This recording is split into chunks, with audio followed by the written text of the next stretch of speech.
Alright, YouTube, I'd like to go into a little bit about religion. I know people have been asking for more religious material on my channel, so I've decided to accede to their wishes and give them what they want. And I'm not bothered about it because I like talking about religion anyway, because it's basically what gave me YouTube momentum in the first place, so here I go.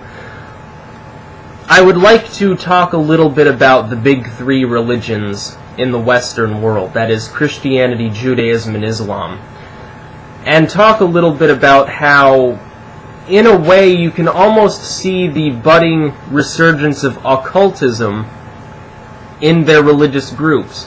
Actually, you could term them occult in the first place. When you really look at it, the only thing that's really separating prayer in a Christian setting, you know, mass, prayer, genuflection, whatever, or any of the various Jewish rituals or so forth, or Islamic ritualism, you know, the Hajj, whatever. The only real thing that differentiates them from occultism within the left-hand path is the generalized, and this is a very rough and generalized view of it. There's a lot more refinement to the actual idea than even I know. But if you look at it one way, you can say that the only thing separating prayer and so forth from the occultism is that the right-hand path groups, you know, the Christians and the Jews and Muslims, they're asking their gods for intercession on their behalf. The Christian would kneel, and they would say, "Oh God, please let me have X, Y, and Z," or "Please protect me from X, Y, and Z." You know, "Save my daughter from breast cancer, Lord."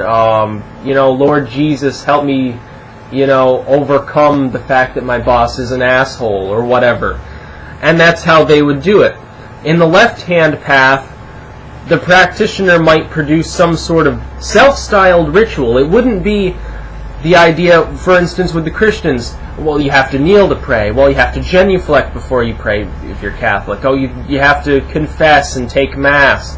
Or you have to, you know, do any of a number of things. They are prescribed dogmatic rituals, which prescribe a very specific, specified way in which you're supposed to go about asking for the intercession of the God, or gods. On the left-hand side of things, you would have the practitioner perhaps structuring their own ritual, designing it literally themselves. It's a totally new ritual nobody else has ever done. They might take inspiration from other rituals or other ritual sources. They might use symbolism. They might use, you know, chanting. They might use a black candle, a pentagram, an upside-down cross, anything which has significance to them. And they would design that ritual, and then they would go about it whatever way they decide to do it. Now, there are other groups within loosely what you would term the left-hand path. There are a lot of gray areas between the left and right-hand path that people don't... For instance, Wicca. Wicca could be seen as a border between the left and right-hand path. It can be solitary, it can be in groups. There may or may not be any prescribed dogmatic rituals. There may be a leader, there may be just basically a commune of witches. And so it really doesn't fall squarely in either side, which is something, for instance, most Christians fall squarely within right-hand path. Most independent Satanists, anyway, would be squarely left-hand path. Most people in the Church of Satan are neither. Most people in the Church of Satan are essentially just atheists that paid $200 for a little card. So we won't go there. But if you look at it, and you really look at the real true right-hand path religions, Christianity, Judaism, Islam would be the big ones, it's just amazing that anyone can believe the sort of things which they believe in. They actually believe, Christians actually believe, that the entire world was flooded, despite every bit of scientific evidence to the contrary. There is zero evidence there was ever a biblical flood. There's mounting evidence that it never happened. Geological evidence, archaeological evidence, fossil records, etc. It's amazing that people still believe in it. They believe that a dude, back in the Copper Age, made a boat big enough to fit 2 of every animal on and sailed it on the seas for 40 days and 40 nights and landed on Mount Ararat. Now, we've never found an ark. We've never found any evidence that that's true. Looking at ecology, the models of animal migration just don't fit with the idea of a mountain in Turkey being the new progenitorial location of life. The population density of the Earth is way too high for it to be 6,000 years since essentially round 1 of Armageddon. They believe all sorts of strange things. You look at archaeology. Did you know that there's actually no archaeological evidence that there was ever a city of Jericho? That's listed in the Bible. What about Sodom and Gomorrah? There's no archaeological evidence they exist, despite the fact that all of these locations have been searched for hundreds and hundreds of times, both in the modern and the older ages, because you've got to realize most archaeologists back in the early 1900s, the 1800s, they were interested in biblical archaeology. They wanted to find the Grail. They wanted to find the Ark of the Covenant. They wanted to find, any number of things, the Veil of Christ or the True Cross or any of these things. So they searched around the Holy Land quite extensively. Egypt and the Holy Land, the heliocentrists in Egypt and the biblical sort of people in the Holy Land, so-called, were the big archaeological movements back during those periods of time. And it was hobby archaeology. I mean, it wasn't, scientific archaeology like they have now. New kind of coffee. My throat gets dry at times, sorry. So there's no archaeological evidence of any of these places existing. Look, and here's the biggest slap in the face of Christianity. Look at the Exodus. Now, the Bible claims that the Jewish race was brought into Egypt by the Pharaoh and enslaved.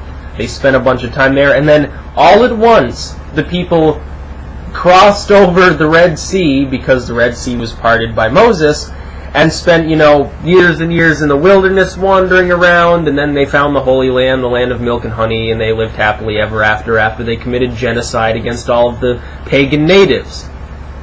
That's the Bible story. Now let's look at real history and real archaeology. There's no evidence that the Jews were ever mass immigrated into Egypt. There's no Egyptian records of that happening. The Egyptians kept detailed records of many major affairs of state. Why is it that if all of these plagues actually happened in Egypt, there is zero mention of them? There's zero mention of an emigration from Egypt of these people, or of the Pharaoh taking the chariots and the men and going to kill the Jews as they were crossing the Red Sea. There's no evidence of any of these things. If the Egyptians had seen a pillar of clouds in the sky leading away hundreds of thousands of Jews, you'd think that they would have recorded it somewhere, but there's no records of it. Now, I've had Christians try to convince me. I've had Christians tell me, oh, well, there are records of the Exodus. They are found in the pyramids. Look it up. So lo and behold, I looked it up. I don't see it anywhere.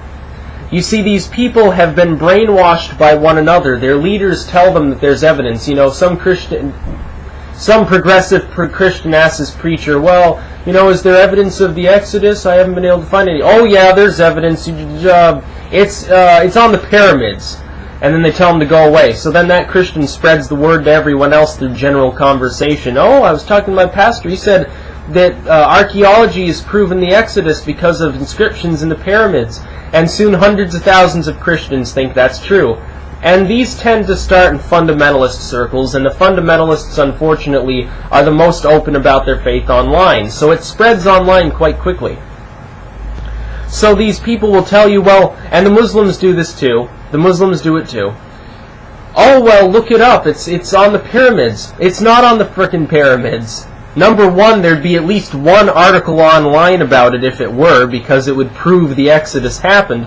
Number two, you'd probably hear about it when you're studying archaeology. I'm majoring in archaeology. I've never heard about that. I've taken 3 courses already on Christian history. I've never heard of any inscriptions on the pyramids. I think I would know by now. I've looked it up myself and I've asked others about it. Nobody can find any information on it, so it's probably not true. I've had them claim that the Ark has been found on Mount Ararat, and lo and behold, when they link you back to an article, it's produced by a Christian media outlet, It's a story about a Christian organization that went to Mount Ararat in the first place.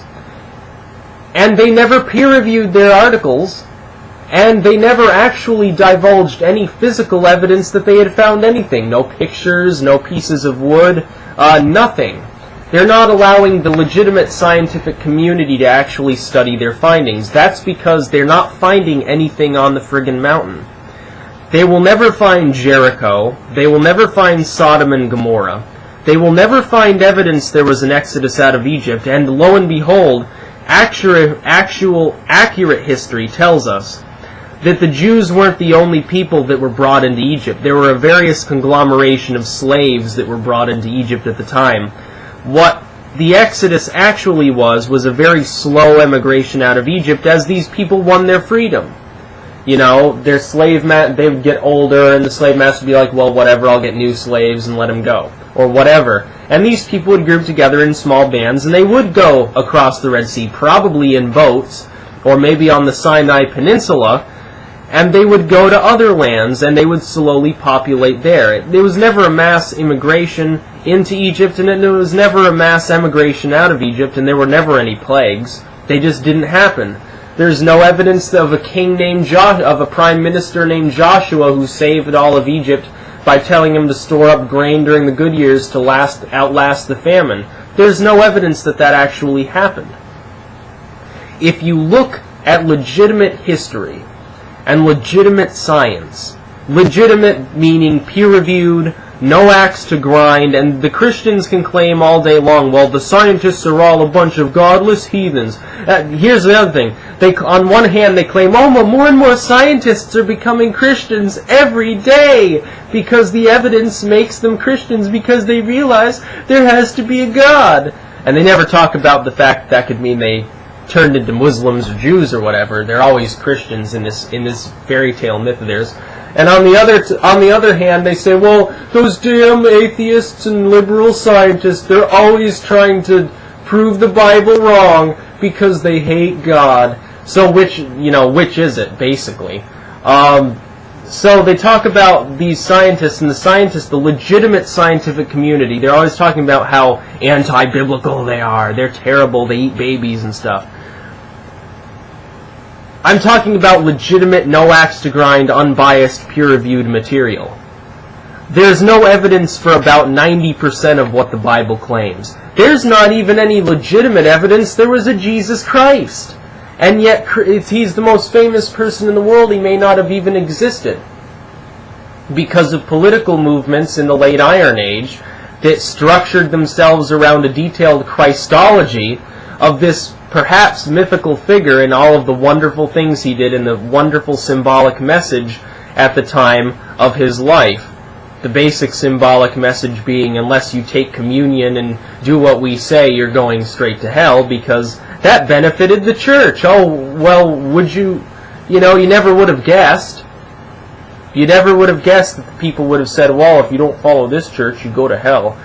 Even the idea of hell, and here's another piece of information, the very idea of hell is a pagan concept.